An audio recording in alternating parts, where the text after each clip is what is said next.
Hello, friends. We're back. Happy Halloween. I mean, honestly, at this point, it is Halloween. I love your decor in the back, by the way, with your Thank you so much. leaves.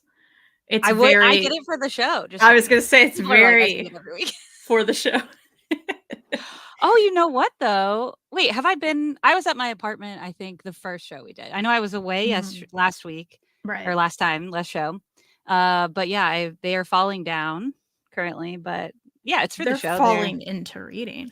They're going to attack me cuz leaves are spooky apparently, which we'll get Apparently, into. according to the Autumnal, which we are talking about today, there's a lot of leaves involved. There's spookiness. I know Elon is so stoked for this. He's not missing it for the world. He sent this at 6 a.m. my time. Oh, wow. I was really confused by this message because it's past 12 PM Eastern when we start. Yeah, So, Elon, I'm sorry that I was slipping up on your request, Elon. I also didn't Apologies. understand it. In fact, you said the Discord like I'm supposed to know what that means. Maybe What they have a Discord? secret Discord without us. All the Yeah, viewers do. it could be it. They're like, "The show's better without these 2." James with the Leafs, love that. Love Love it, that. love it.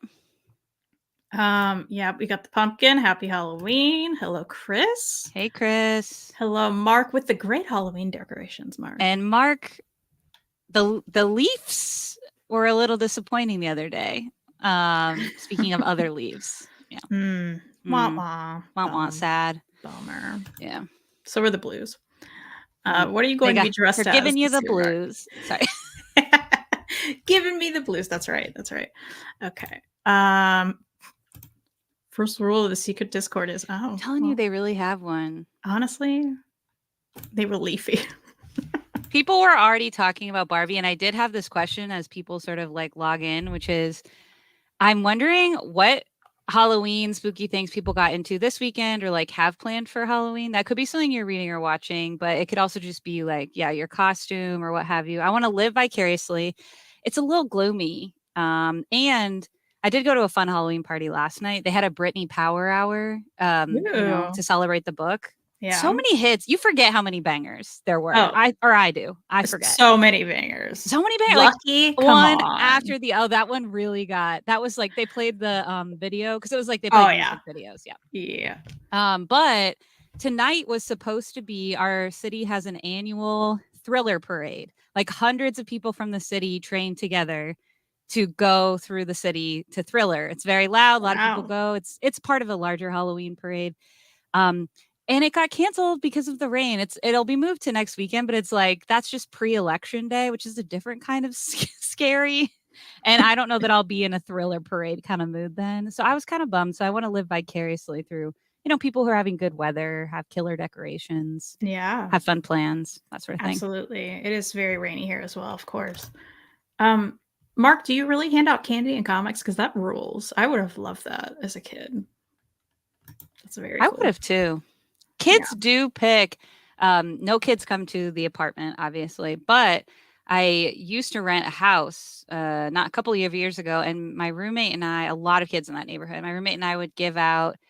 You could pick between candy or we had like temporary tattoos and stuff like that. And actually, over 50% of the kids would choose the non candy thing. Like they were so Wow. excited to have another option. So, That's awesome. yeah. I saw something like that where this house is giving away candy or a potato. And they're like, Oh, every time kids are very excited to get a potato. because it's like so weird. It's It's so like weird. the kids who ask for like a Brillo scrubber for Christmas. Like Yeah. kids who are just like fixated on that thing. Love it. Absolutely. Hello. There we Hello. go. Hundreds of comics. We love that, Mark. That's very cool. Well, we're Well, not sponsored today mm, by some spoopy things that Jessica put together. I'm very excited to see them. one might Shall we? say a sprinkling of spooky things. So, I like love it. you last week or last episode, I didn't pick favorites because that was a lot of pressure. Plus, this is my like 10 sprinklings, and they're a mixture. So I think I have movies, shows, prose, and comics all sprinkled in here, and some of them are my actual favorites of things, and I will kind of spotlight that. But most of them are just an array of things that I love personally. I love it. Let's go. So we're starting with an oldie but a goodie, a classic. Now, Kristen was a little bit with me, I think, during this journey 2 Halloweens ago, I believe it was, or 2 spooky seasons ago. I revisited Frankenstein the first time since high school. Full disclosure, I have no memory of loving this in high school or hating it. It was just one I know I was assigned at some point, but, just sort of went by.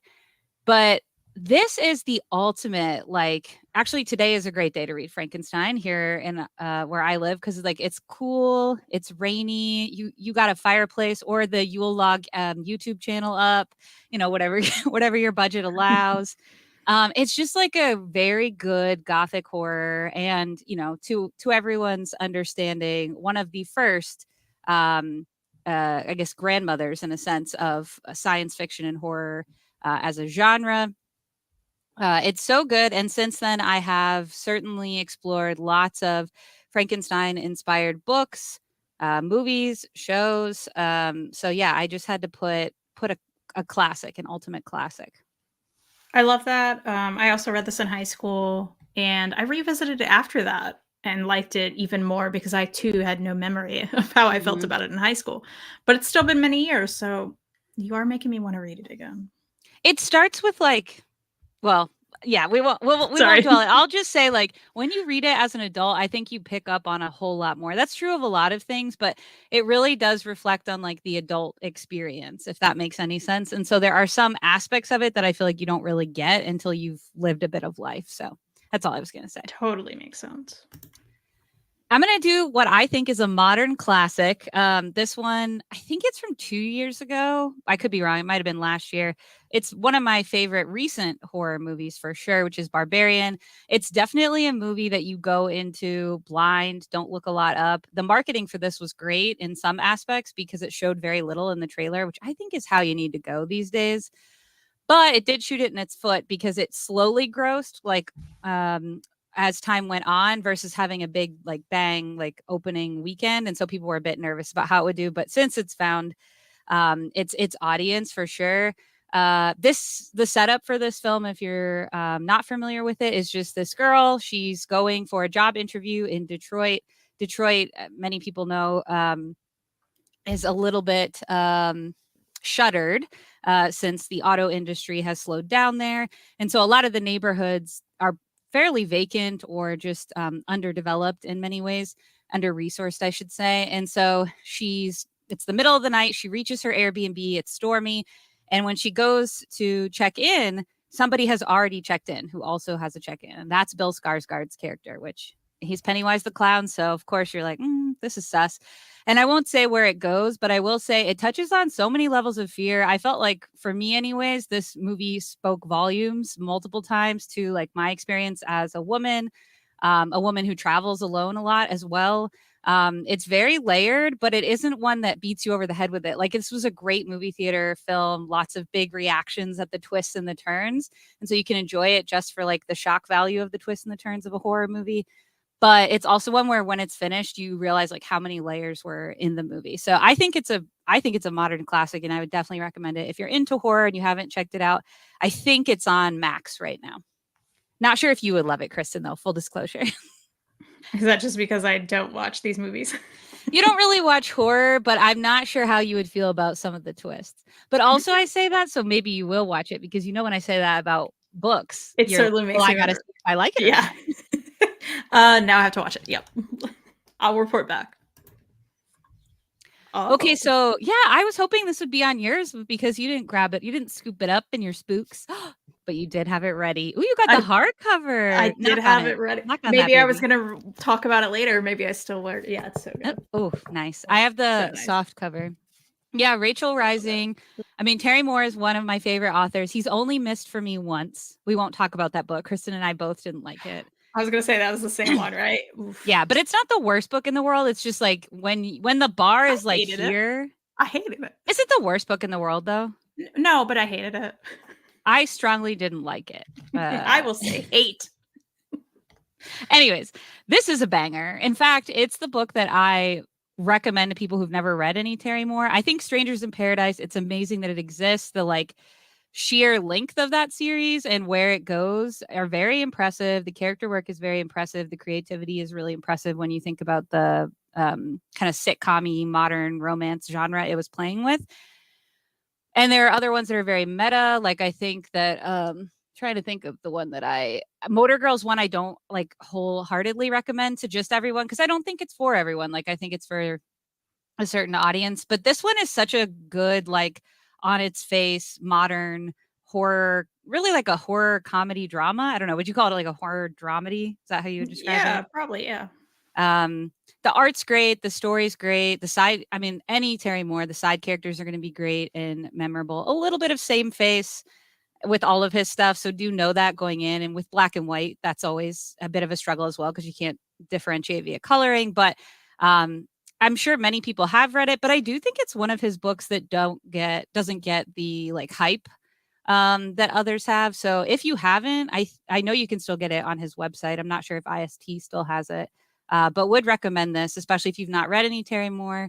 I think it's for fans of Buffy. What do you think about that? You love Buffy. Is that a bold 100% agree. statement? Yeah, I think that's the vibe. So that is check the it out vibe. if you haven't. Yep, I love Rachel Rising so much. And I want to say hello to Cycle Cleveland. Oh, hey, Cycle.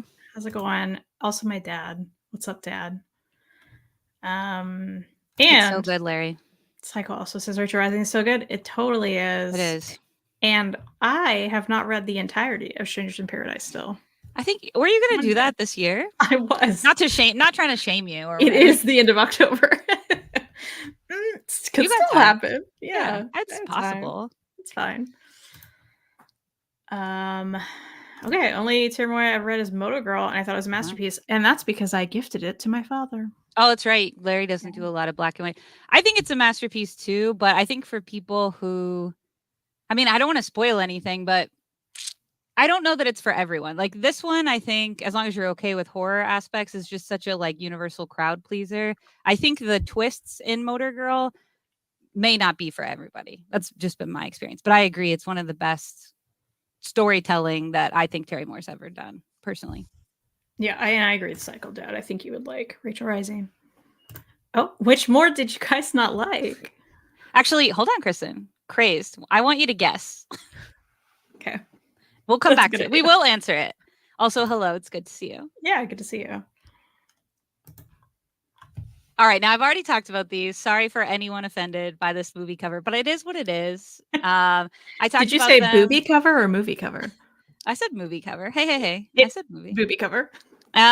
This movie cover of a masterpiece, Slumber Party Massacre. I talked about this during the summer reading program when we talked about a book by Rita Mae Brown, who is the writer of Slumber Party Massacre.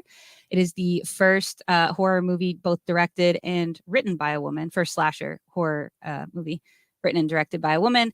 I've talked about it a little bit, so I'll just do it in sum, which is to say it was meant by both of those creators to be a bit of like a satire on the horror genre, subvert a lot of tropes, things like that. But they made it with Roger Corman's studio, who's very famous for having a ratio of boobs, butts, and blood in his movies. And so the end product is kind of a mix of both of those things. It's a real crowd pleaser, though, I got to say. I've shown this to many individuals who have then evangelized and converted others, and most of them have been women. So just pointing that out. The cover is, it's exactly what it seems like. There are other movies in this. Oh, absolutely. Oh, that's right, Cycle. I did talk about Sleepaway Camp. You were correct. I rewatched the reading update from this past week with you and Mary, and I know that got brought up. The only thing I said though about Sleepaway Camp is the end offends some people. So I always give that preface. But if you want to know someone who loves that movie, it's Maddie. Maddie doesn't warn people about the ending at all, and she'll just willy-nilly, which if you've seen the ending, she just willy-nilly recommends that film, and I'm like, you can't do that. It will offend people. Like even with this film. Is that the one where she showed me the ending? Yep. Okay. She just tells people like, go watch it, you'll love it. And I'm like, dude, it needs you need a little bit of context, friend. Anyways, there are other movies in the Slumber Party Massacre franchise, but the one I would recommend going to, and again, not looking anything up, is the 2021 sci-fi film, like the Sci-Fi Channel, Slumber Party Massacre, which I think is often streaming around this time of year. So this is a great double feature and cycle. I think cue it up and let me know what y'all think for sure. Cool. A classic. I had to put the other things were kind of spooky with a K. This is spoopy, if you're a little scaredy cat, this is a great book for you. Kristen's like, I'm not a scaredy cat. She's not. She's not. But this is a good one and one that I've recommended to you. I still stand by that you would really love this.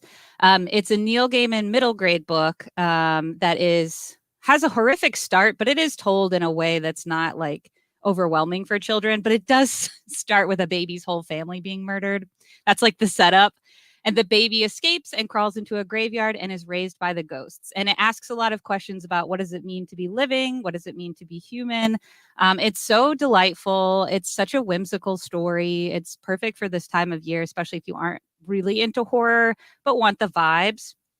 And if you've never listened to a Neil Gaiman audiobook, he narrates them all, and he is truly one of the best narrators I've ever heard of in my life. He has such a warm voice and one that's so fantastical. You really feel transported when he's telling you a story. And there is a full cast version of this too, where he sort of narrates it, but there are different voice actors for the characters. I haven't listened to that one, but I know they are both available at my library and I'm sure on Audible.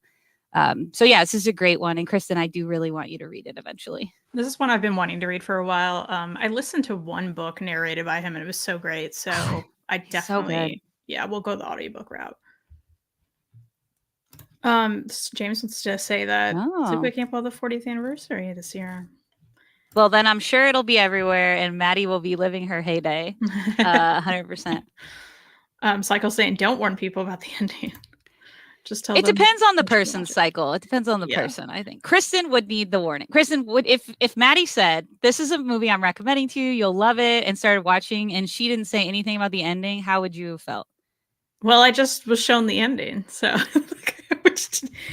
I don't know. Actually. I would have been like, what? But maybe that's only because I've seen it now. And I was like, what? I don't know. It's interesting. I don't want to talk too much more about it because I feel like we'll start giving pieces away. Right. All right. So I had to pick a classic, very mainstream. If I had to think, have to get rid of all horror movies in the genre except for one. I would have to keep Scream. I love Scream. It's really what made me a horror fan. I love horror comedies that are really smart and meta. And when I say horror comedy, I don't mean spoofs, as in Scary Movie or Scary Movie 2, those. I mean satirical, playing with the genre that genuinely have some scares, genuinely have some twists, but also have themes, etc. They're not meant to just be spoofs. And Scream to me is the king daddy of them. It's also a franchise that I don't think has a bad movie. I think there are definitely some that are better than others, but other franchise, any one in the horror genre especially, have a weak link. And this one I just don't think has any fails. So that's also great because if you can introduce someone to it, there really aren't any bad ones. There are some that are better than others, but had to include this. And Hayden, if you're watching later, this is dedicated to you. I know you also share an affinity for the Scream franchise. Do you want to go ahead and guess what I want to say? You haven't seen it? That's right. Of course not. This one I actually think you might like. I agree, and I like the whole I like a lot of this cast. I was gonna say the whole, but I don't know everybody. But yeah, it's a banger soundtrack. I think you would like a double feature of Scream and Scream 2. I think you would really genuinely enjoy both of those movies, especially back to back. Yeah, that's the only way you would commit to the second one is if we were in the room together and I was like, we're actually gonna watch both. That seems fair. Okay. Okay. Crazed is guessing ever. Crazed. Ding, ding, ding, ding, ding, ding. You got it. You knew it. You win a prize. I don't know what it is yet, but I got the hardcover, the limited hardcover of Ever, and I threw it out of my house into Maddie's house after. I was like, I don't want to. And she still hasn't read it. Cool. Yeah. I think I got it digitally, which I'm very grateful for. Yeah, it's the way to go. Yeah, it was not.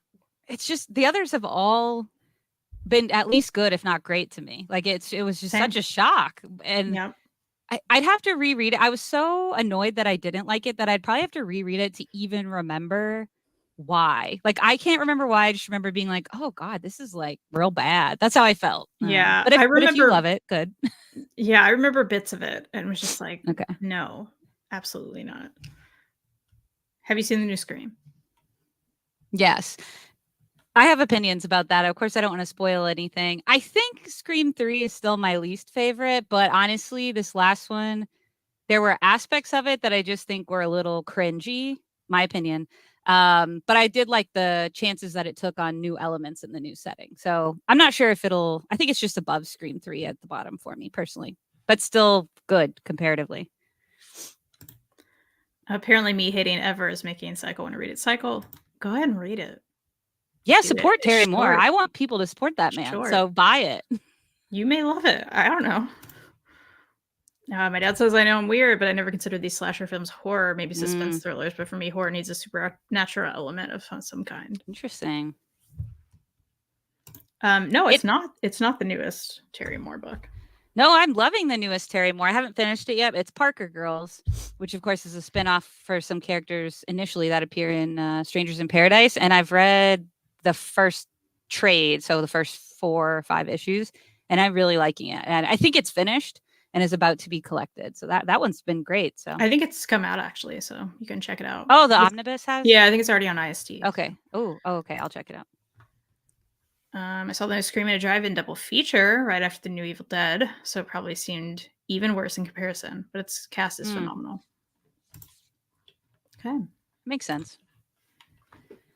Now, Kristen didn't love this, and it really breaks my heart. I mean, I didn't hate I don't it. think you. I don't think you did. I don't think you did. I didn't hate it. Okay. I feel Okay. like I probably gave it a 3, but let me look. Okay. Let me know. The fact that this series remains semi uncompleted and definitely uncollected, it's one of my like dark horses. You know what I mean? When you have, oh, okay, all 4 right, that's better stars. than I remembered. 4 stars. I remember really pushing you and Maddie to read it, and then I remember neither of you loved it as much as me. I will say, I I don't can't. think you made me read this. No, I I read this definitely. July 2016. Oh, So, well, I made Matt. Maybe okay. I don't. Okay. I'm gonna have to think about this. I remember kept requesting it. Please talk about it on Fangirls. And I thought neither of you had read it. I know Maddie hadn't read it up till that point. And then you guys read it, and I felt like you didn't love it. But maybe you'd already read it prior, and I just didn't I have register not that. reread it since 2016. This is so weird. I'm gonna look this up and send it to you later. Okay. I strongly disagree. You have. Well, not according to Goodreads. Maybe you didn't log it in Goodreads. Girl, you know I log everything in Goodreads. I'm gonna write this down. I'm gonna write it down. Hold on. I'm So I don't curious forget, because now. you know I'll forget. I Okay. don't remember this happening. Okay, well, the I remember moral grabbing of this from my this story. library at my old library, which timeline adds up. I mean, I believe that you initially read it. I mean, like, I'm very liable to forget that you'd not read something before, but I'm gonna look this up because I'm very certain you guys did a show on it. I'm very certain about it. But I'll send it to you later. Okay, but the moral of this story is I love this series. It's not finished. It's not collected in one place physically yet, or probably ever. And it's also not technically finished. And that's because the writer went on to be the show creator for Riverdale. So he just totally went away and broke my heart, and it's devastating. But it's exactly what it sounds like. It's all of the Archie characters. It is kind of like initially a zombie story, but it pokes into a lot of other paranormal stuff. The art is stellar. And if you like the Archie characters, I do think you'll really like and love this. But I do think it works even without reading them, especially because the general crux of like Archie, Betty, Veronica is such a cultural understanding overall. Uh, but it is all available digitally. It's not like you're gonna have to hunt super far. And I think the first 5-ish issues are collected in an initial trade. That's very high quality. So check that one out. And also not overtly scary, but I will say I love this one so much. I have a page of it framed at my house. So it's a Nice. big fan. Nice. Yeah, I remember really liking the art and the story was fun. Well, I love that. I'm glad we're on the same page. I feel like Maddie and I read the The other one, the werewolf one. The Jug. There's a Jughead and there's a Veronica. Veronica's Vampironica. So yeah, I think it's the Jughead werewolf one. We may have read both of those actually. Okay. I don't know. I'm gonna look it up. Maybe I'm wrong. I don't know. We'll see. A classic. Love this movie. All right. So then if I had to pick my favorite like cult classic horror, it is paranormal, Larry. So it will meet your definition as well. It's got to be Jennifer's Body. I wore my Jennifer's Body t-shirt today. Good for her, which also fits a little bit for our story for today. This is one that did not get a lot of love when it came out. You can watch approximately 135 video essays about dissecting this film, but particularly the marketing and how failed of a marketing campaign it was. I would never have been allowed to watch this when it first came out. So I did not watch it when it first came out. I probably watched it maybe for the first time 5 or 6 years ago. Instantly loved it. I think it's hilarious. And I also think it's one where when you know the backstory of the mismarketing and the exploitation, particularly of Megan Fox, it makes the treatment of her character in this movie so much more interesting. And it's also one, again, where when it's over, you wind up unpacking a lot of the themes about like girlhood and puberty and like relationships between female friends and how competitive that they can be. Definitely like queer awakenings, things like that. So this is a banger for me. It's got Adam Brody in like a punk rock goth band. So like it's early aughts giving. Already my favorite. It's giving. If you're like, I saw this and I did not pick up on any of this. Like I said, there's a million video essays and I'll link my favorite one in the comments, and Hayden maybe will watch this later and I can't remember if I've ever recommended this to them, but this is something that would definitely be on their radar. There is a great essay by Carmen Maria Machado. Did I get her name right? I always mix it up. That appeared in that's right. That appeared in a collection called It Came From the Closet, Queer Reflections on Horror. So it's a bunch of queer authors that are talking about different horror movies, either in their totality or just one aspect. Like any anthology, it's hit and miss. I'd say like 70% of these are good. The one for Jennifer's Body was released early in the promotion of the book. So it's available for free online, and I'll link that. And it's a great essay. So I think this is one worth revisiting. I will say there are things about this movie that did not age well, certain jokes. But I also will say there were jokes that were never meant to age well, like they were supposed to be making fun of themselves. And it's harder in 2023 sometimes to like differentiate between the two. But it's a Diablo Cody joint, so it's well made. And this is one where I do want Kristen to watch it, but I want to be there with her to like handhold a bit. So yeah, I love Jennifer's Body. Could wax poetic about it for hours and hours, but I'll just link to video essays that do that so I don't take up our time with it. Nice. I'll watch it one day. She says. We're up against the Jets-Giants game, apparently. But thanks for still watching us, Maddie. Why not the other way, Barry? You don't want a high definition. I'm just kidding. I feel honored. Mark totally thought Terry Moore was dirty old man pinup comics until you convinced me to read the first one. Oh, I feel like that's a common thought. Fun fact. I first picked Echo was my first Terry Moore. This is when I very first got into comics. And I definitely thought Terry Moore was a woman for a good amount of time before I was like, what else did this person, this lady write? And I was like, oh, okay. But I think I shared this with Kristen. If I haven't, I would recommend to anyone, but especially you. He does on his YouTube channel, Studio Sundays, where he talks about like one aspect of comics making. And it's very Bob Ross for 2023. Like it's so wholesome and informative and I love it. So it's every Sunday. It's pre-recorded. It's not live. So you can catch up on Studio Sundays on his channel because they're very therapeutic and enlightening, especially if you're in the biz, I can imagine. Yeah, I've been meaning to check those out. So it's a good reminder for sure. Cycle's wife continues, I guess, to have great taste. Love that. Okay, now I gotta know if she loved Jennifer's Body and Sleepaway Camp, Slumber Party Massacre about to be like an instant fave. Yeah, can't wait. Love that. Elon bought popcorn for this. Whoa. Love that. Love that so much. All right. And, I think there are two more. So this is easily one of my favorite comics of all time. And I would put it in horror, of course, but it's very much, I think, situated in gothic horror.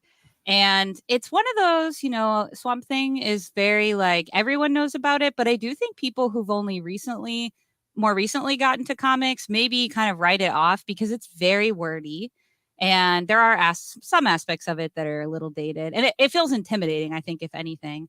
I first read it maybe 4 years ago in its entirety, and I was so engrossed, I read it all in a week, which it's not an easy push through. And since then, I've read it twice.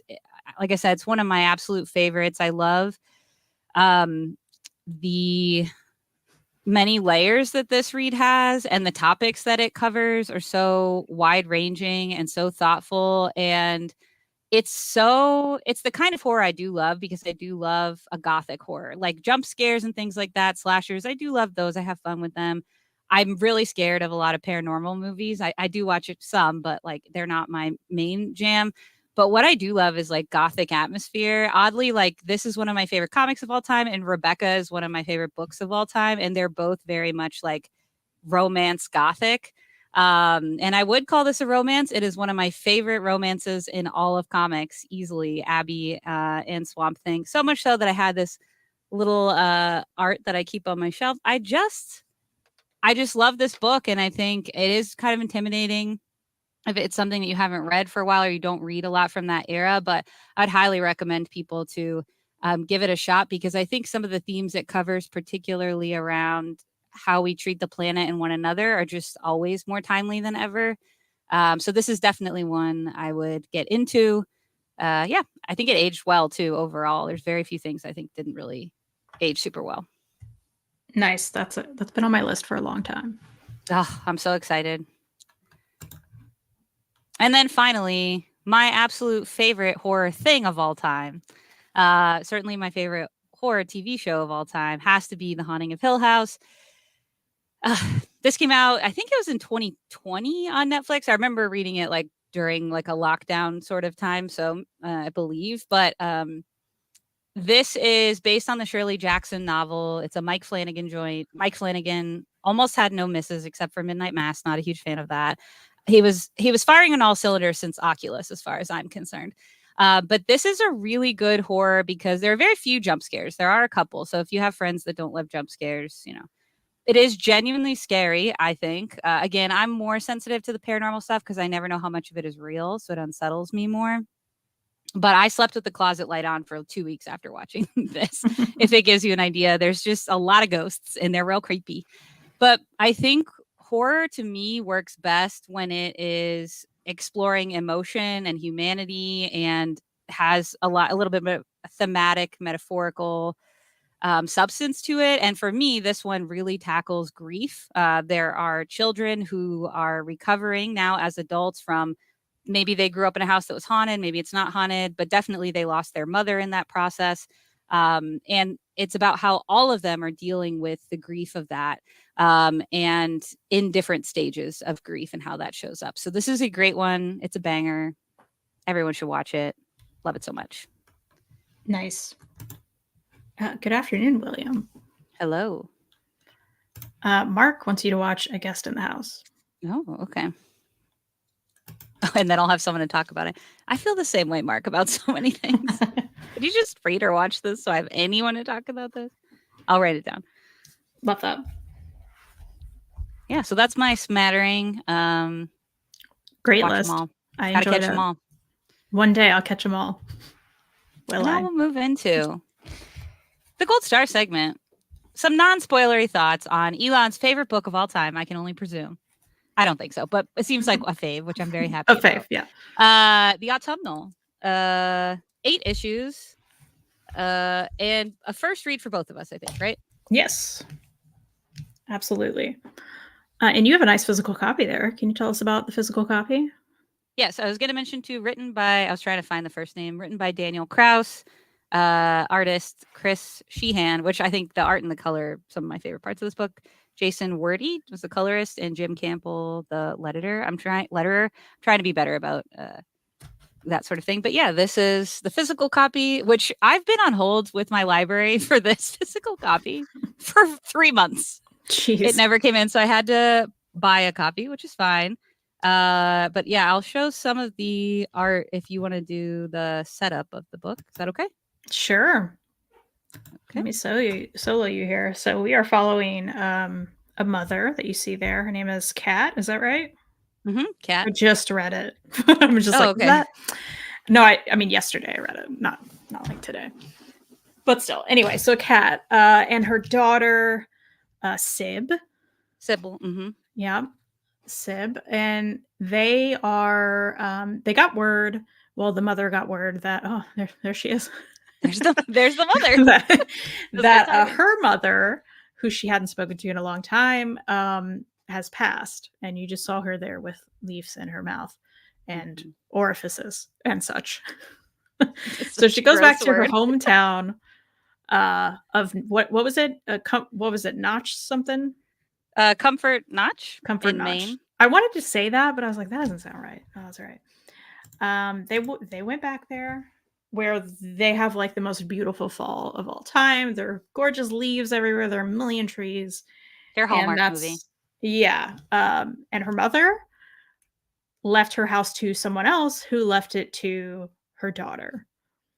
So she suddenly has a house. Yeah. She doesn't have a lot in life anyway. It was the perfect time for her to get out of the town they were living in and go back to her hometown and get a free house. Who doesn't want a free house? And some weird stuff starts happening. When you get a free house, always weird stuff happens. I There's mean, like yeah. almost no plot. It could go one of two ways. To be fair to the writers, actually, they were when you were describing it, I like heard it out loud and I was like, this is a Hallmark movie. Like big city Chicago girl goes home, inherits a house. But it goes one of two ways. Weird stuff happens, or it's like happily ever after. As you can Right. imagine, this is a horror comic, so it's definitely Weird the stuff, first sir. one. But yeah. Yeah, you should. If someone leaves you a free house, you should be like, "What's happening?" Especially when you don't even know who left you the house. Yeah, That's because creepy alone. I'm trying to think. I guess it's I'll wait till spoilers to talk about that aspect of it because I'm not sure if what I'm going to say would be considered a spoiler or not. But you're totally right. It was an anonymous person, which is extra shady. Like even more so than like, oh, my parent died and I was still in their will, and so, you know, because she Yeah. barely remembers her mom at the start. They said Gertrude, and she said who initially, and then they were like Trudy, and she was like, oh, my mom, because they're so estranged at this point. Right.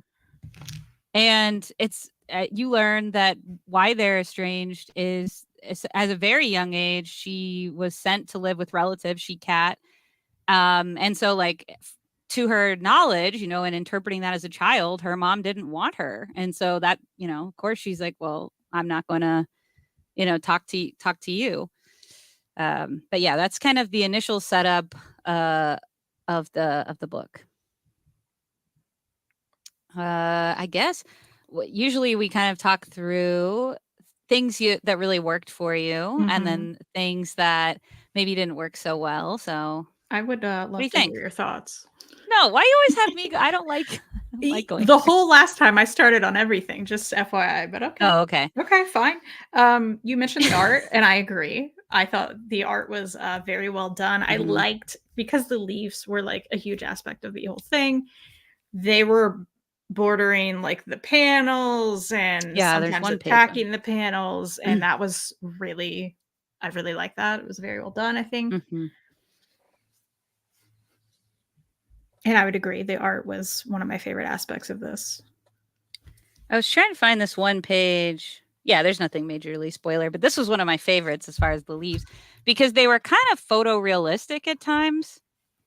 Oh yeah, There's, yeah. in my opinion, there's three styles that are showing up here. There's like the main style that I kind of showed a lot at the beginning, and coloring. And the coloring in this book is stellar too. It's not all autumnal. There's a lot of like light and dark as well.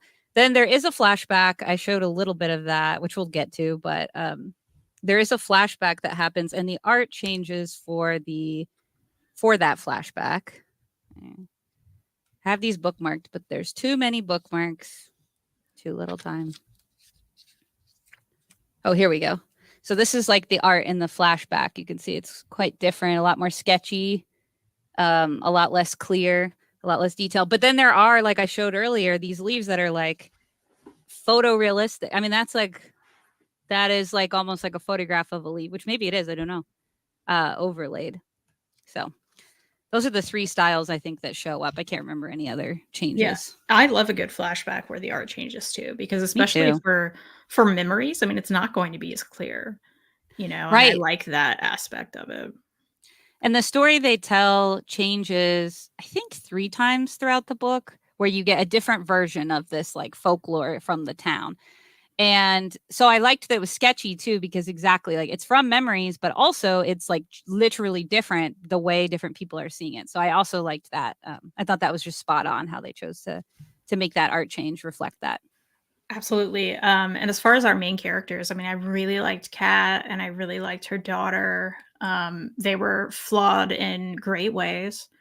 They felt realistic in how they were portrayed. And I always like those characters you can root for. You feel like they're underdogs and you want something nice to happen for them. So you at least felt that at the beginning.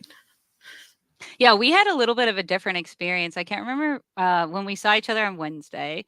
I brought up that I had actually read the first issue before, and I couldn't get a feel. Like, I got what they were trying to do with Kat, but I'll be honest, she was a little, for me, inconsistent throughout the book. I couldn't grasp her personality. I think I saw what they were trying to do, which was like Lorelai Gilmore, but like mixed with Sarah Manning from Orphan Black. Like, just like, I love my daughter, but and I'm very protective of her, but I'm like cold towards the world. I got that. I understood that. But I don't know. There were just sometimes she took it a bit too far, or it just the dialogue wasn't really working for me for her. But Sybil is very charming from the beginning. When you first see her, she's gotten in trouble with the principal for getting into a fight, and her mom basically sticks up for her, and the principal's like baffled because all she wanted her to do was apologize, and her mom's like, no, she told me like women should defend themselves. And so that's kind of how you first meet them, and I think you do get a sense of their characterization. But I agree, like, I grew to like Kat more as she developed different relationships throughout the book. I think I started to flesh her out a bit, but I would be lying if I said that it felt spot on from the beginning, like I cared about her. But I was always interested in what would happen with them as a dynamic. Let's see. Sorry, Craze said art was great. I agree. And apparently YouTube's laggy. Okay. Aw, bummer. The leaves are messing with us. I must be. um, as far as the overall story, I mean, we're not going to spoil things, but did you like the twists throughout? I say slowly to not say anything. I'm trying to think like what the twists were. Okay. Or what I, in the sense that I'm trying to think. I don't know that I perceived. I don't think I perceived anything that happened as a twist because I felt it was predictable in most ways. I don't think the ending was predictable for me, which we can talk about in spoilers, obviously. But I guess that's ultimately what I mean. Okay. Did you like the ending? I loved the ending. It's really hard to talk about. Yeah. I can't, because I think Sure. if I say why I loved it, even being non-spoiler, you'll sort of know. But I will say I loved the theme of the story repeating. So, and we'll go back just a second to say, part of the crux of what's happening here is Kat she's moved back, and everyone's afraid of the leaves, and everyone's telling stories about why they're afraid of the leaves.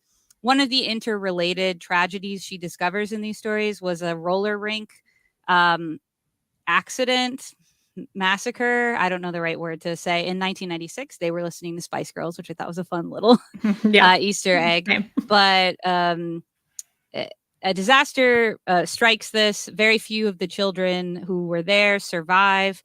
One of the survivors, Kat does link up with. Her name was Carol Ravinsky. Easily my favorite character in the book, personally. I thought she was hilarious every Carol's time she was awesome. on screen. Yeah. And so she tells about why this tragedy happened. And I won't go into details. We'll talk about it in spoilers. But just to say, she's telling this sort of like old timey story about a young woman in the town who was essentially wronged in a pretty severe way. And that all of these things that are happening with the children are sort of revenge. And that part of that revenge is she's seeking out one child. But if that child isn't taken, like a lot more children will die. And so Kat is sort of connecting the dots between different tragedies, her own lived experience, etc. And that story that Carol told isn't a spoiler because it does change multiple times. And I love that as a storytelling device. I just read a book by Alex E. Harrow called Starling House, which was very similar. It was a small town, but it was in Kentucky. And they also have a legend about something. And any person you talk to has a different version of it. And the truth lies somewhere in between. But the necessity to discover the truth feels very important for the protagonist because they think it'll be like a key to solving or fixing or stopping something from happening. And I did really like that storytelling aspect. What about you? How did you feel about the twists or the changes in the narrative and then the ultimate ending? I really liked it. The mayor popping up the whole time. I was like, he's so creepy. He's gonna be more creepy. He's got creepy things going on. Mm-hmm. Everything that happened with the town later on that I won't say out loud.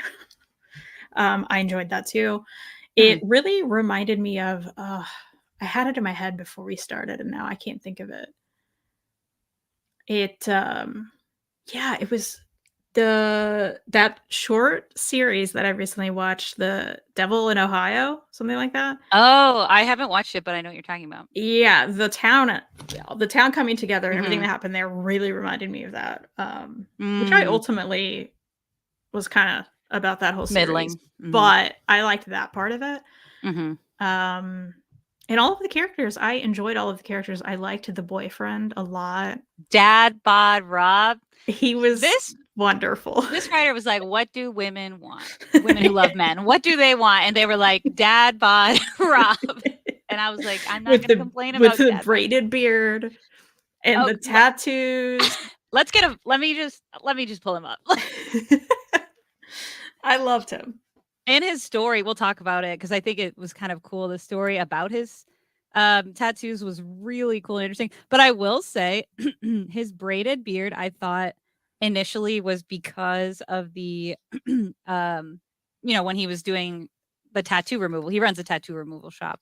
Here we go. Here's his braided. But then later he has it still. And I'm like, I love that this is just the aesthetic that you chose, Rob. You were like, I was trying to get his body. And I'm mostly saying that just because like when you do watch like the Hallmark movies, it's always this like very stereotypical, like muscly man, which is just not what everyone is into. And I love that this comic made, to me, I think Rob was like a great love interest. I just thought he was fantastic. And I already told you, like, I would die for Carol. She was so funny to me. She was so badass. I loved her. So yeah, the side characters were good. They have this neighbor who lives across the street. It's part of the like leaves warning. She's Kat's raking the leaves. And she's like, it was so funny. It was like she didn't know how to have a childhood herself, Kat. And so she was like, jump in the leaves, Sybil. She's like, why? She's like, I don't know. People just say it's fun because it's like she did not have that fun, childhood herself. And the neighbor boys come over and she's like, jump in the leaves. And then their mom comes out. She's like, no, not the leaves. And so she also throughout the book was like, yeah, awful. And I was like, yeah, this is a memorable. So yeah, I thought most of the side characters were very memorable and interesting. The mayor, he's a real piece of work. He is one of the people who tells a version of the tale. As a Buffy fan, it's always the mayor. And he wears a button that says mayor. And I'm like, I hate you. Yeah, he's great. You. Yeah. So yeah, the characters were super, super memorable. My favorite character was probably, other than Carol, Clementine, who's the central figure in these stories. Which version is true, we won't say. I really I thought it had a slow start. I really thought this book, the first 2 issues, I was like, I'm not sure. But when that story was told and we got seeds of that, I think to me, that's when I developed like a heart connection with the narrative. So I also really like her, even though she's not a present day character. Yeah, I agree. And real quick, I have to comment on my dad getting Holy Grail tickets and then saying his show is until December. When, Dad, we just texted about this and you said you were going today, so make it make sense. Okay. I'm happy for you, Larry, though. Getting to see one of your favorites on the big screen. But I was going to go, but I couldn't go today. But could you go in December? Yeah. Larry, That's why I'm saying I gotta what call you version of the out. What's story is happening? true? I can show the receipts if you'd like. Uh, Okay. All right. So ratings. yeah, I struggled with this. I did too. I did too. Why I struggled with it, and then I want to hear your rating before I give Yes. mine, because I'm waffling between two even now. I was like, maybe when we start talking, like I'll figure it out, because sometimes I Mhm. do. Why I'm struggling is I think this would have been better as 12 issues. I think there was more story and we could have let sections of the story breathe. Like to me, the pacing was a bit off. And I am very sure there are publisher woes in the background playing at a role in speeding up the end or, whatever. But I do think the beginning was slow, to be fair. And, I think they could have done a bit better there, in my opinion. And like I said, the beginning was slow. I just struggled a little bit to get into it. And ultimately, I've spent a lot of time in the woods. I really do. And I grew up in New England, so like I know this area, and I currently spend a lot of times in a very wooded area still where I live now. And the woods are scary, and aspects of this book are scary. But I would sometimes giggle at like the singular leaf itself, supposedly to scare me. Yeah. So those were the things I didn't super love, and that kind of hold me back a bit. So I'll pause and say, what are you thinking? And maybe that will help me between the two. I'm waffling between the two ratings. Well, and the reason I'm struggling too, I also found the like one leaf suddenly looking was kind of like, There's one okay. I want to Okay. show. Yeah. Keep going. I want to show this one page. Yeah. Um, so I'm absolutely there with you, as well as we have different feelings on the ending. I did not love the ending. Mm, I didn't think So that you would. No. yeah, Yeah. no, I didn't. Um, so I've been back and forth between 3 and Mm. 4. Mm. I'm in that range too. Actually, I'm Yeah. not. Yeah. What are you thinking? I Or think you're. I Mhm. am leaning toward 4 because though Oh, I okay. didn't love the ending, I didn't hate the ending. I Mm-hmm. just Mm. we can get more into it when we can talk about it. Mm-hmm. Um, Yeah. Oh, here we go. but I think I am leaning more toward 4 because I did really enjoy it. Yeah. I had a good time. I like the characters. There's the So leaf. in this scene, it's supposed to prove like the leaf is moving on its own, and she's like, "It could be a breeze," or I think he says that. It's like, yeah, it's not scary. Like, it's not like watching a video where you're like, "Is that an orb or is it not?" You know what I mean? Like, so that part didn't land. Anyways, sorry. Yeah, I'm with you. yeah. So what are you thinking after So talking about it? I was between 3.75 and 4, and I think we'll get into this more in the spoilers. I had it at 3.5, actually, like 3.5. People are like, why are you quibbling about 0.25? This matters to me. I had it at 3.5. But then I really got to thinking, and I think we should talk about when we talk about the ending, about the theme of motherhood, the way women are seen and judged and treated about how they mother, or people, I should say, people are taking on the role of being a mother. And it was a lot more thematically rich when I looked back at aspects of the story where it's like Kat thinking about her mother, what we then learn about her mother and how she treated her, the mother Clementine in the story, how people perceived Clementine, how Clementine took on certain roles. Like I think that was a lot more thematically rich and sort of bumped it up a bit for me. So now it was like 3.754. I think, for me, 4 is like very good. And I think this is good. I don't know if it's very good. That's where I'm at. I think it's one that could move, but right now I'm thinking like 3.75. This makes sense to me. But we're not far apart, and I'm glad, because when I read the ending, Kristen, immediately I was like, "Oh, Kristen's out. Like, Kristen does not gonna like this. So many people are gonna be so angry about this ending." Yeah. Well, and you know what? I think when we talk more spoilers, I may land somewhere else. Do you know what I Okay, mean? and maybe I So, will too, though. Like, it could go I'm either not way. committed to my rating right now. Yeah. Just heads up, everybody. Well, and I have not rated on Goodreads. It's not official.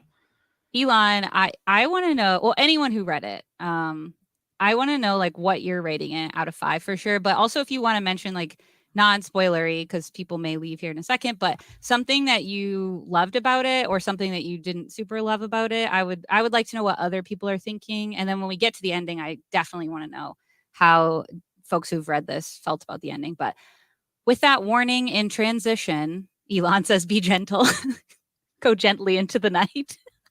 With that transition, we're going to move into the book report. So if you do not want spoilers, you must go, but come back later because our pumpkin patch is going to be full. I think we got some good pumpkin patch stuff. So, but yeah, we'll move into spoilers.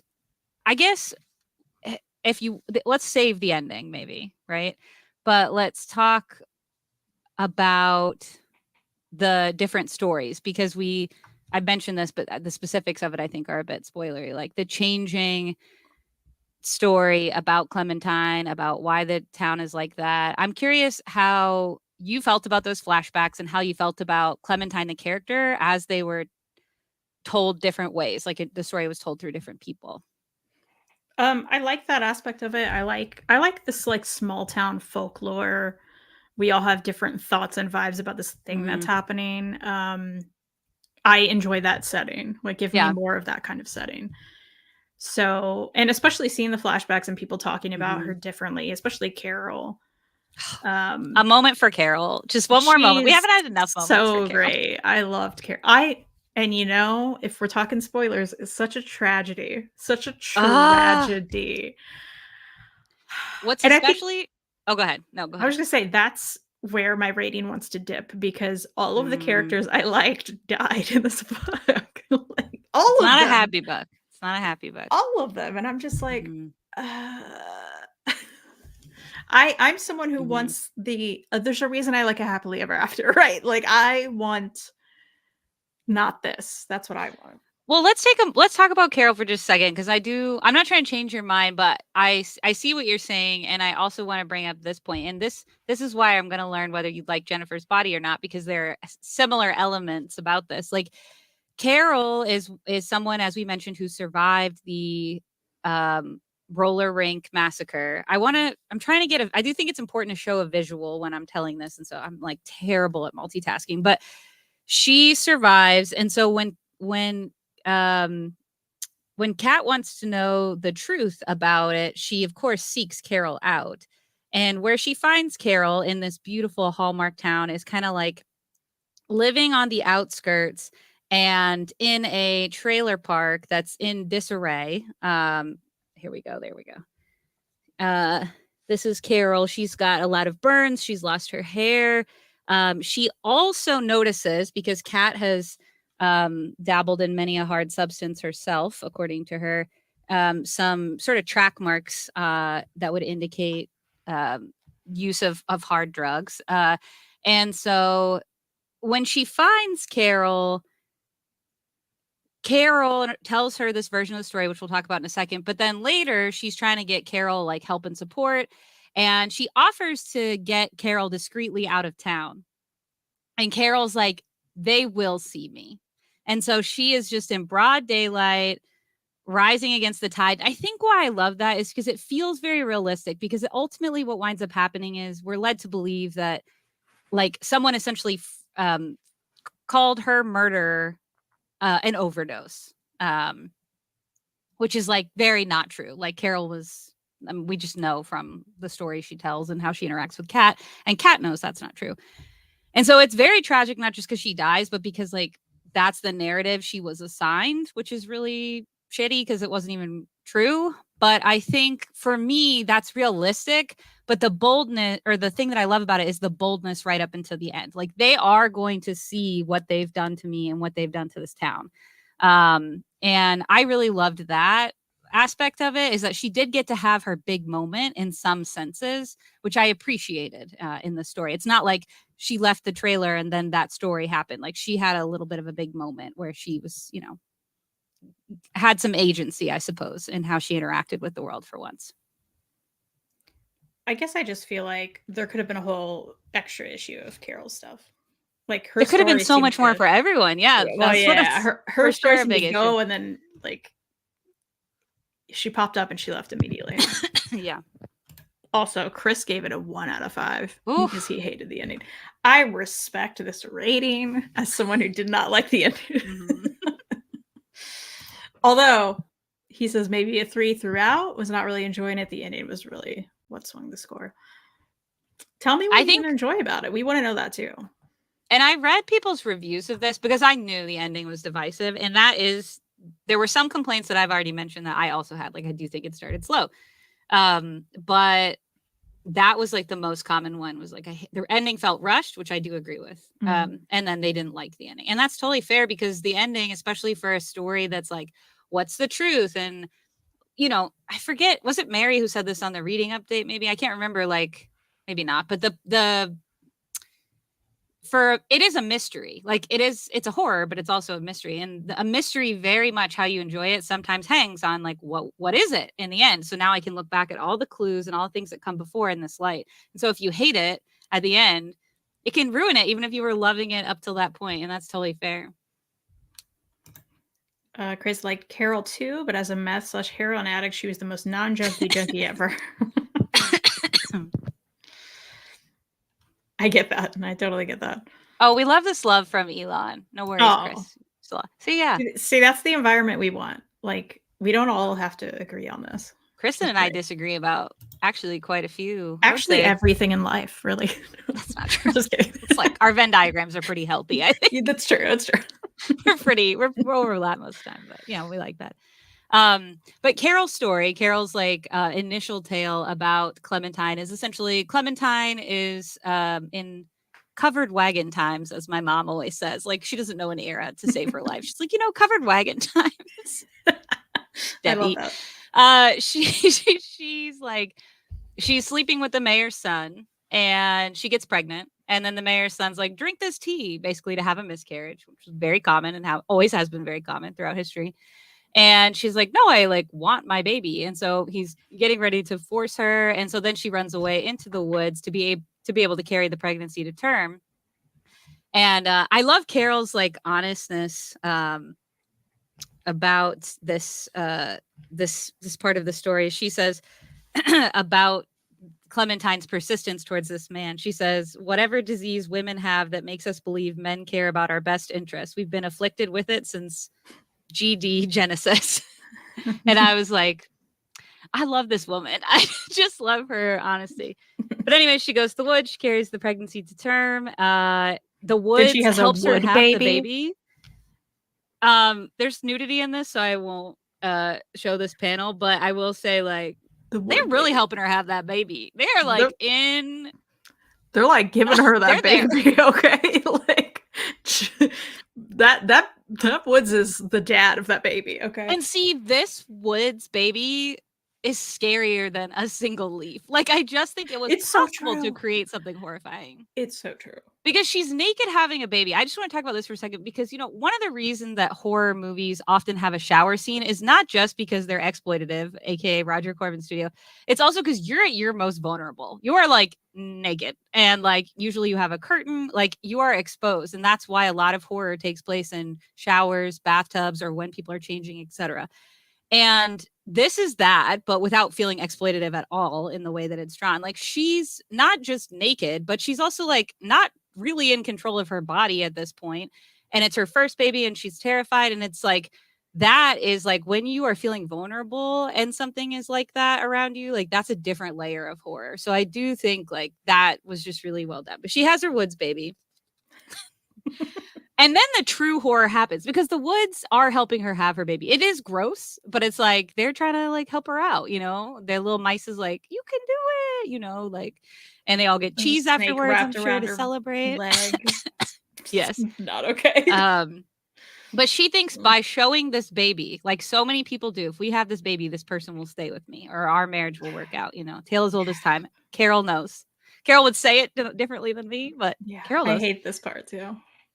This is the most horrific part of the entire book. It is. It absolutely is. Easily. But she's like, now I have this baby. Now we can be a family, to the mayor's son.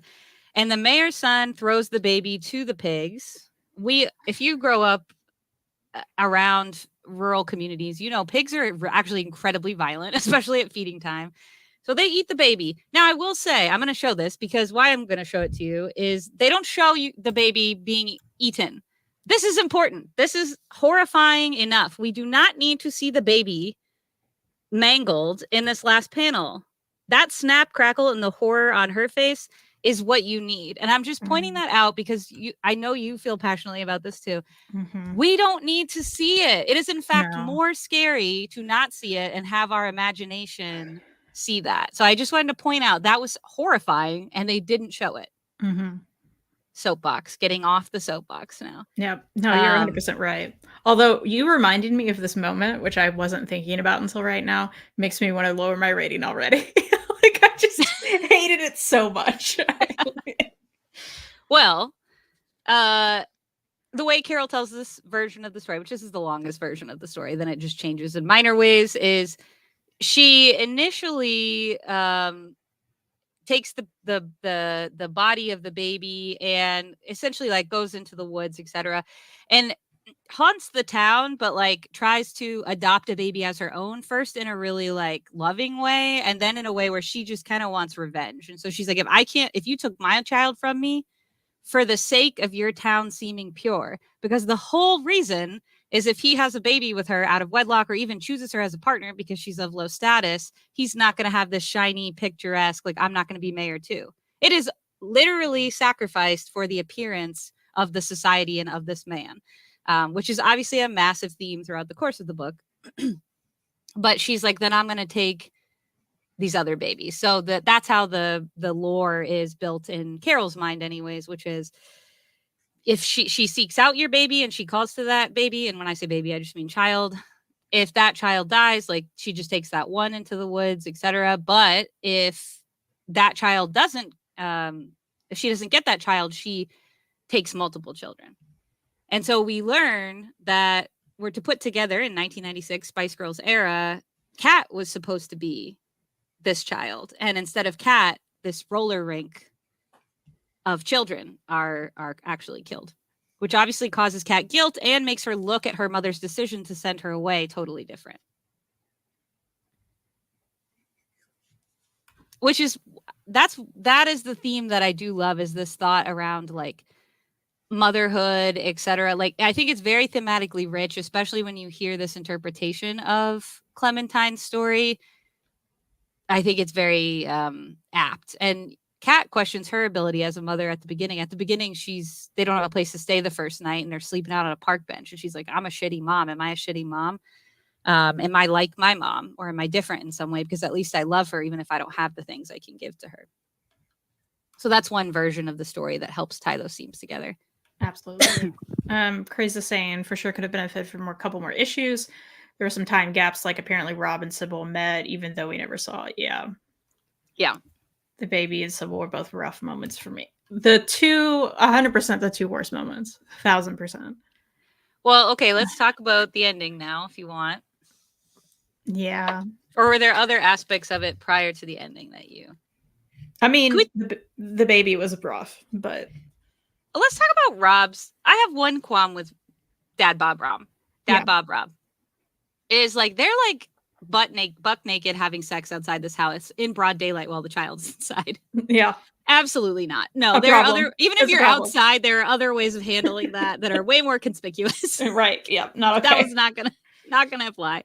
But besides that, one thing I thought was also like, and why, to Gray's point, like if they had done a little bit more with Rob at the beginning and then tied some of these themes up at the end, it would have really added to it. Is he's a tattoo removal artist, and the way that he explains it's a bit cheesy, but he's like, he has tattoos too, and his tattoos are only of the things he removes from other people. And the way he explains it is, I remove people's regrets, like things they regret. In fact, she's getting the name Rich removed from the back of her neck. And so at the end, he actually gets Rich on his chest, which is kind of like a little corny and funny. But I think that theme, though, of like, she's lived with all these regrets and is still having regrets about how she's mothering. And that's like his role is to, as a character in many ways, to make her feel like loved and accepted and welcome and supportive. And like, he's taking away some of those regrets by providing reassurance. And so I did really like that aspect of it a lot, but it could have used more pages, to Gray's point. Like, I'm really picking at this when it could have been more thematically rich to a larger degree, I think, or a more obvious way, I suppose. Yeah. And I will say when Kat met Rob, she just like trauma dumped on him real fast. And that was like a real quick, like, he's like, yes, yes, sir. That one's for me. Like, just like, which I'm like, okay, we could have used a little bit more, probably just a bit more. Because when she started spewing, I was like, this guy, you don't even know this guy. It But that worked for also him. feels she's It feels messy. real because she's messy. Yeah. And people do that to tattoo artists, like bartenders, tattoo artists, etc. Sure. They hear the most, especially And if I you. guess tattoo removal would be the same. Yeah. Yeah, because it's like he literally. What is the name of his shop? Crazy. She has a great memory, so she'll probably remember. But the name of his shop is like, isn't it also like something regret? I don't know. You can keep Yeah. going, but I'll try to find it. Yeah. Or Elon. Elon, this is one you love. You might remember. And Chris is saying Sybil deserves so much better. It's so true. It's so true. Mark's saying we're selling this book. I'm glad. You know what, Mark? I think you would like it. Oh, child was at school, not inside, when they were outside on the grass. Oh, okay. Thank you. It still That's seems a little inappropriate. Better. Still wild to me. But I do appreciate that. That's right. She had gotten on the school because they had just hung out right before that. So maybe she had gotten on the school bus. And also, this isn't that, but can we talk about Boogle for a second? Because I wish this was real. Look at that little ghost. I love it. It's adorable. Look at little Boogle. There were so many things. She also, real quick, has a, I don't know if you can see this, trans rights or human rights t-shirt on at this, like, very, there's that asshole mayor at this event. Sorry, I'm still trying to find the name of the shop, but we can talk about the ending. I know people want to talk about that. Yeah, Craze also liked the tattoo story. It was cool. I loved Dad Bod Rob. He was great. How you do it. I'm telling you. He was great. So the ending. Mm-hmm.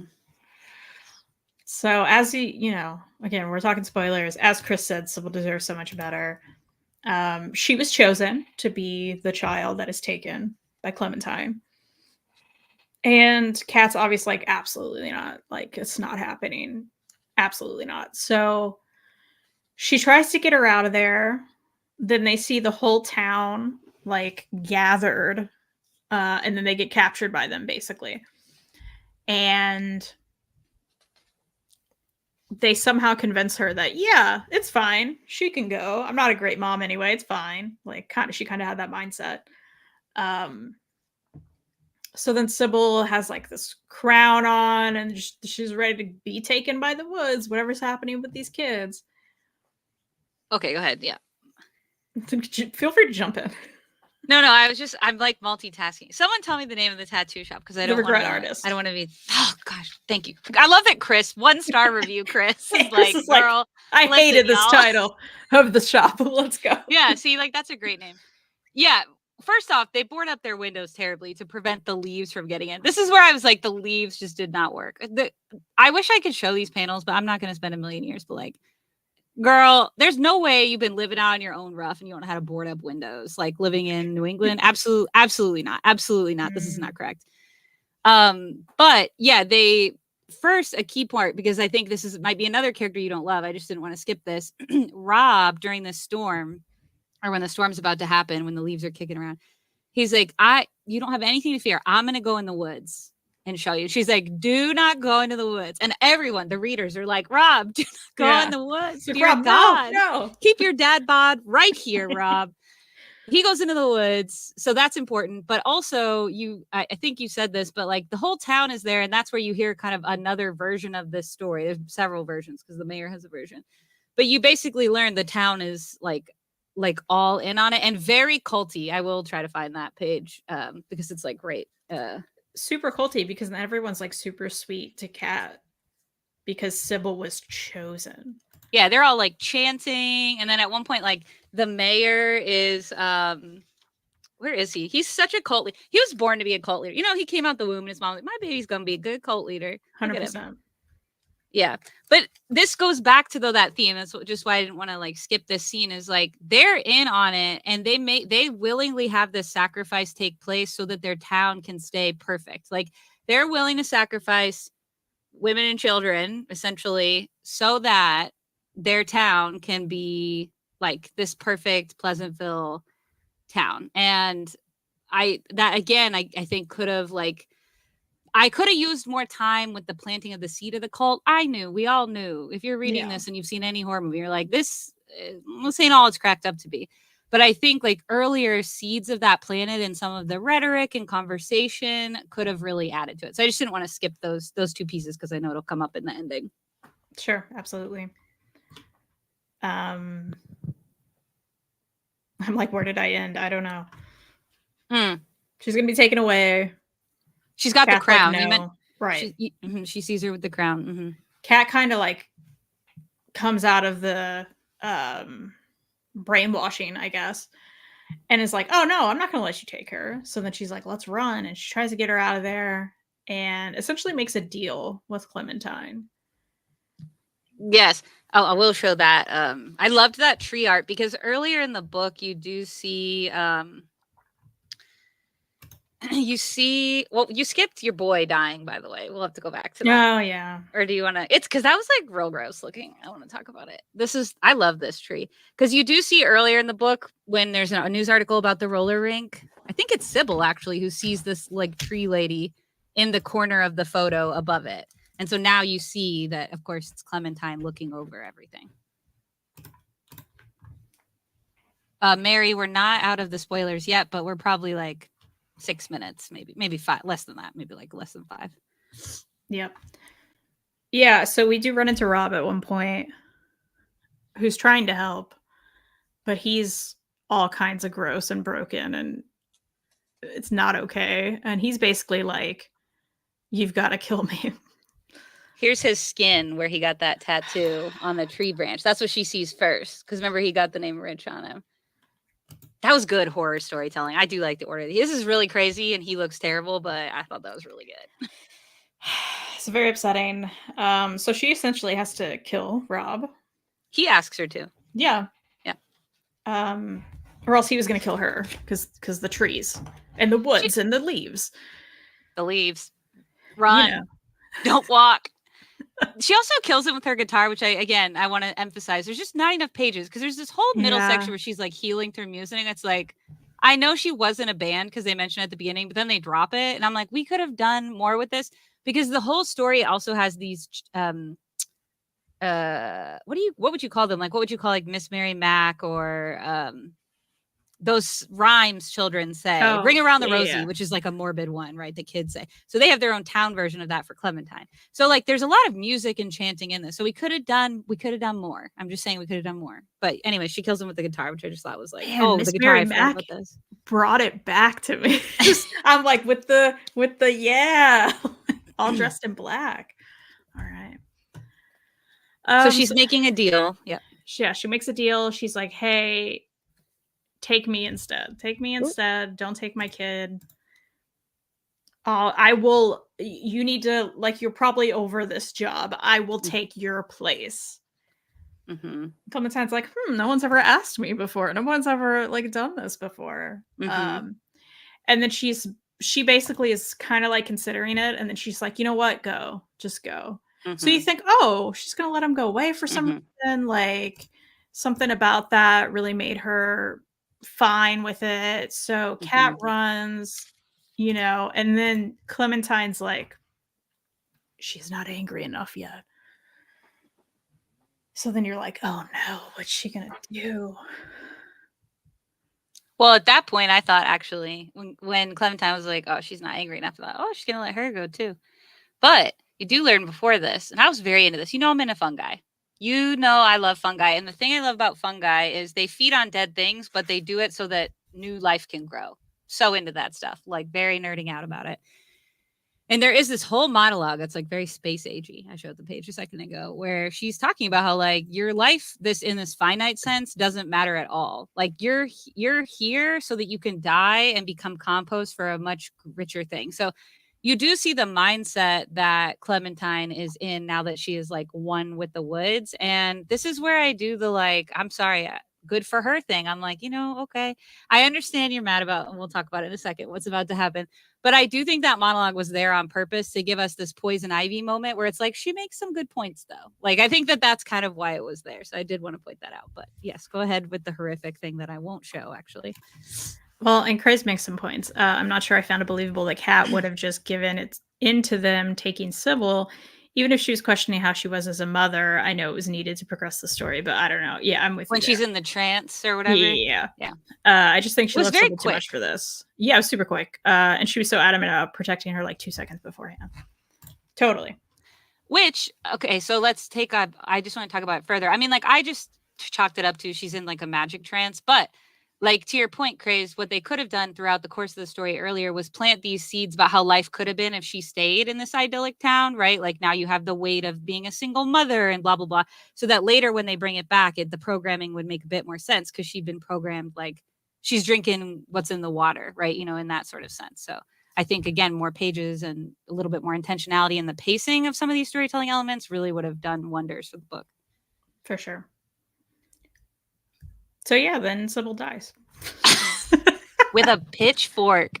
That was It's awful. terrible. Some of the townspeople like catch her, and the townspeople do it though, not, and I think that is also why it didn't bother me as much as you. The townspeople do it, not Clementine.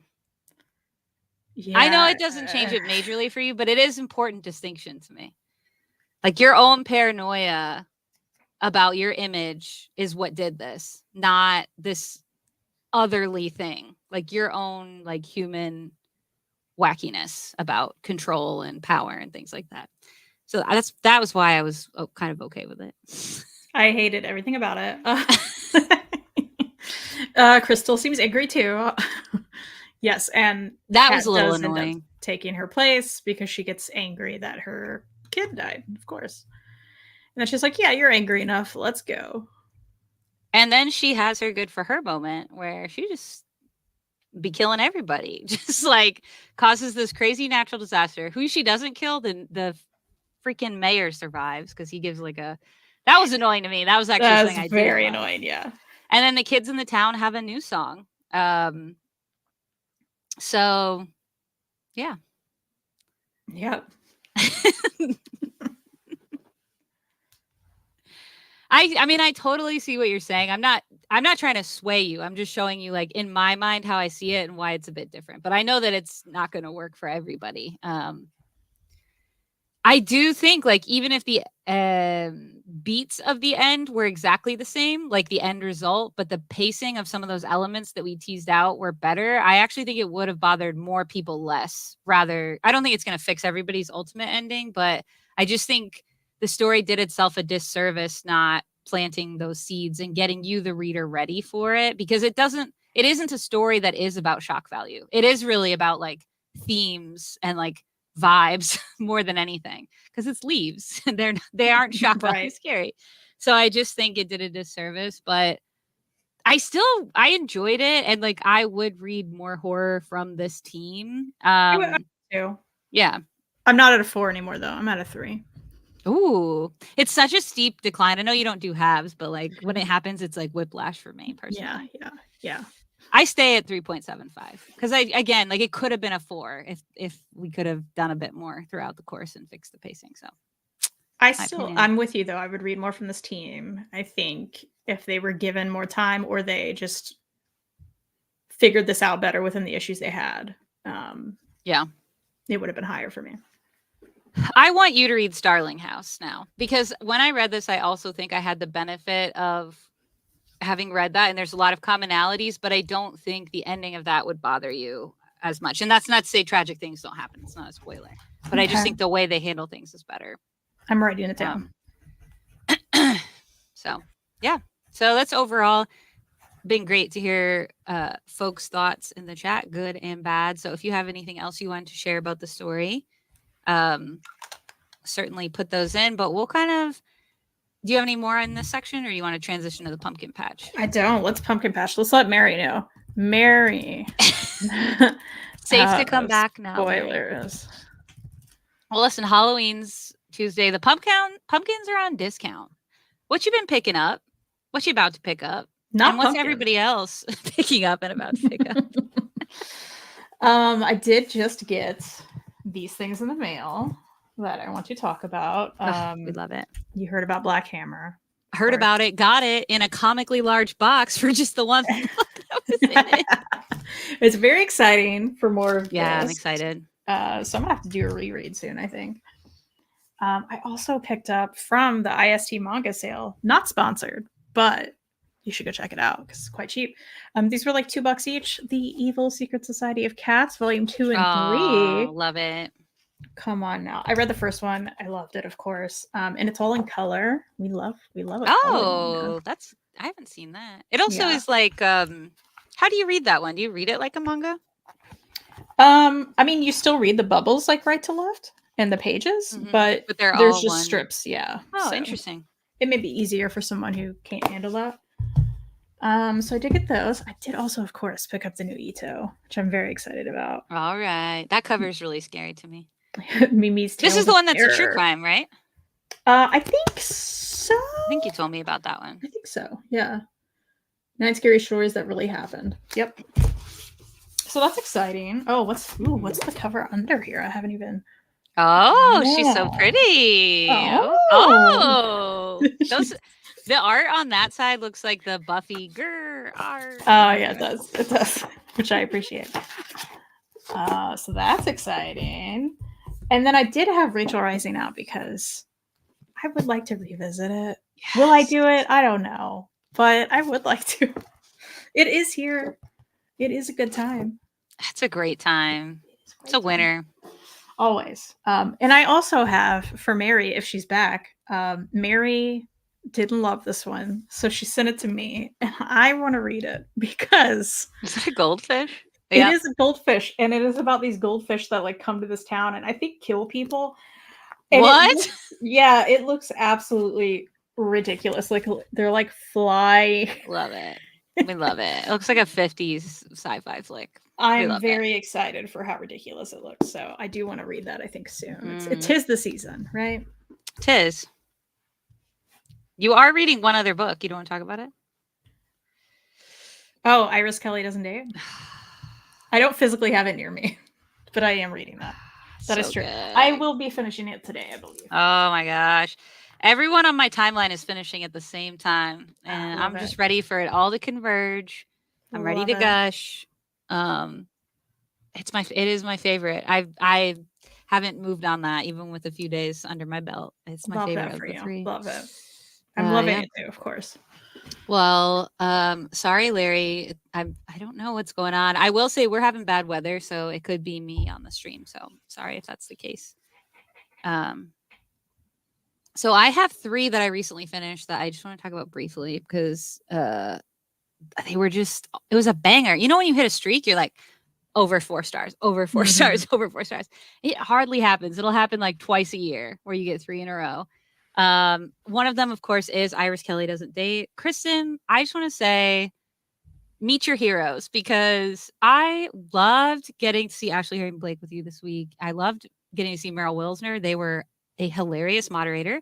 I love the bookstore we went to. I thought they did such a great job. Yeah. And I love that Reed was a trooper and even survived discussions of intimate scenes he felt clearly uncomfortable discussing. Yeah, the girl next to me, or I don't know, the person next to me was like watching Reed's reactions to things and enjoying it so much. The Taylor Swift t-shirt person. No, that's hilarious. I didn't even notice that. That's because she was like just rolling at that one moment, which I won't say on a Sunday afternoon because it feels a bit illicit for Sunday afternoon. Oh, but that's awesome. Yeah, definitely my favorite of the 3. I literally, when I finished this on audio, I was like 30 minutes away from that signing. So it was cool to have read it before and hear all the little tidbits about how the story changed over time and things like that. But this is how much I really loved it. On the way home, instead of finishing a book that I was also listening to on audio, I actually just restarted this for a good chunk of it. That's how much I really loved it. I love that for you. It made me want to go back and reread the other 2. I think because Iris is a character that I didn't dislike, but she was just kind of like there. And so now knowing her head a lot more and just loving Stevie, of all the characters in all the books that she's written so far, Stevie is for sure the one that I related to so many aspects of her story in like painful ways and really joyous ways. I feel that. I loved it. So that one's great. Pick it up if you haven't. And then Spotlight. I know this is like in some circles and not in others, but I finished You Again, which is I think started as a When Harry Met Sally fan fiction. So random.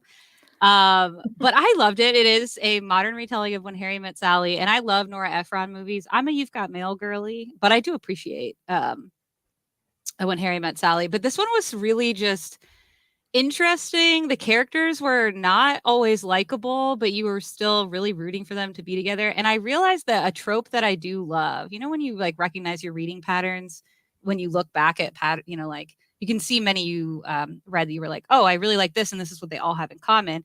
I'm discovering I love romances told over a significant period of time, like because this is very much like enemies to enemies with chemistry, to friends to enemies to lovers to friends to enemies to lovers, whatever. And I was like, I do love this. It's told over a long period of time. So this was a very refreshing romance. If you aren't normally into the romance genre, this is probably one to give it a go. I really enjoyed it a lot. I was surprised. And this is a debut, which is so exciting because that means it seems to be doing well. So I can read more from this author. So if you're, I'm not sure, Kristen, yet if I would recommend it. Okay. So there's that one. And then I did one I would recommend to you, and honestly, almost anyone, is Wrong Place, Wrong Time by Gillian McAllister. So this is a Reese's book club pick from last year, I think.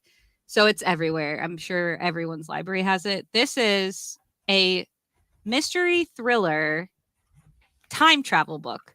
So you see the murder that happens. This woman's son, who's just turning 18, murders someone in front of her on Halloween. Although I will say the rest of the book's not Halloween-y, which is why I initially picked it up. So you can read this anytime.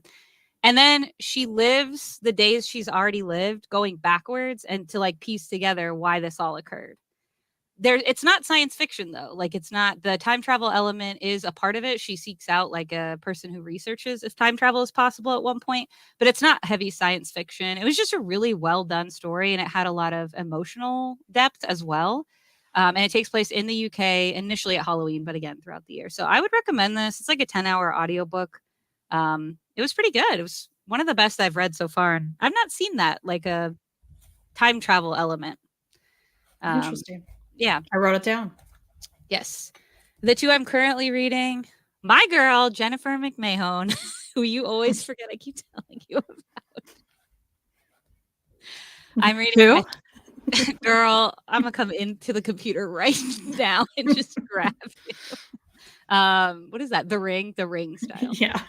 This is my fourth Jennifer book. You never know where you're going with Jennifer, but this is an earlier one, so I think it is more of a straight thriller. There is a little bit of a paranormal tease so far. I'm halfway through. I'll probably finish this today. They're so quick to read. She has such interesting characters, and she always tells them in 2 time periods.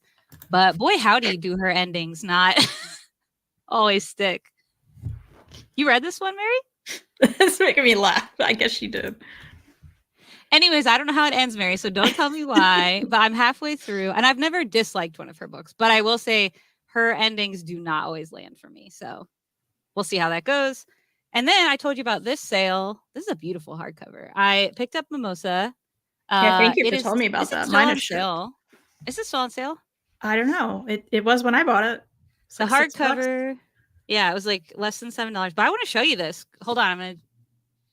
Hold on. Ooh. That's fun. Ooh, it's so nice. Ooh. How do you know about these sales? I'm just like, after that, I was like, where are the other great sales? It came as it's been recommended to me before because this is very gay. So they're like, you'll probably like this, and we'll see if I like it or not. I'm halfway through.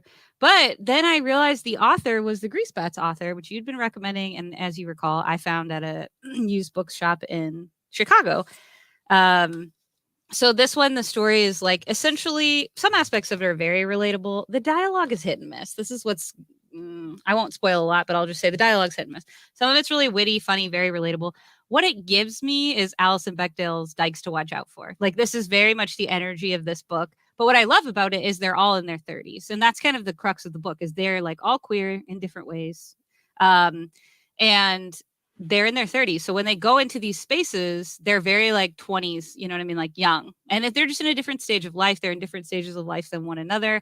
And so they're trying to create a space for themselves, but also they're trying to stay connected as they are very much in in different aspects, not just of stages of life. Some are parents, some aren't parents. Some are trans and sort of living a different experience in how the world perceives them, how they perceive their own gender identity or queerness, etc. And that means sometimes that you grow apart a bit as you like discover different parts of yourself and want to connect with community that are a little bit more similar, going through the same things. So that part of it I really think is good and interesting, but the dialogue is very hit and miss for me so far. So we'll see if it sticks the landing, but I'm halfway through, and I will also probably finish that today. But yeah, the patch is giving. It ain't discount pumpkins at the end. Like it's been a good little reading streak, and I'm happy about that. And Mary said it was the Goldfish book, so she's not read the other. That damn book. Got it. Yeah. James wants to know if Iris Kelly made you want to go back and watch Serendipity. James, I told Kristen, I said, what chapter are you on? I text her. I was like, I finished chapter 14 and one of my favorite rom-coms of all time. It's not really a rom-com, it's a romance. Was mentioned. And yeah, it did make me want to watch it, and I will be. But I'm saving it for November. It's a good November film.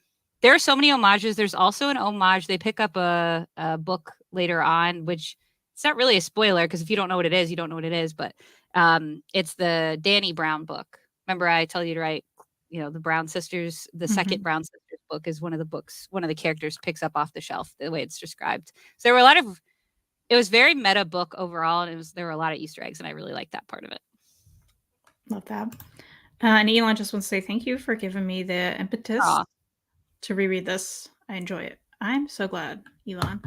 I enjoy it too. Yeah. Yeah, and I did overall enjoy it. I mean, I had problems, but that's most things.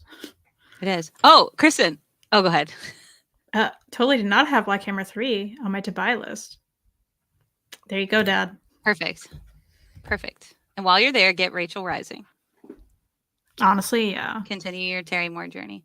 Do it. I did want to show, because you and I went to a bookstore, and I wanted to show 3 books that I picked up real quick. First one, we were talking about last episode.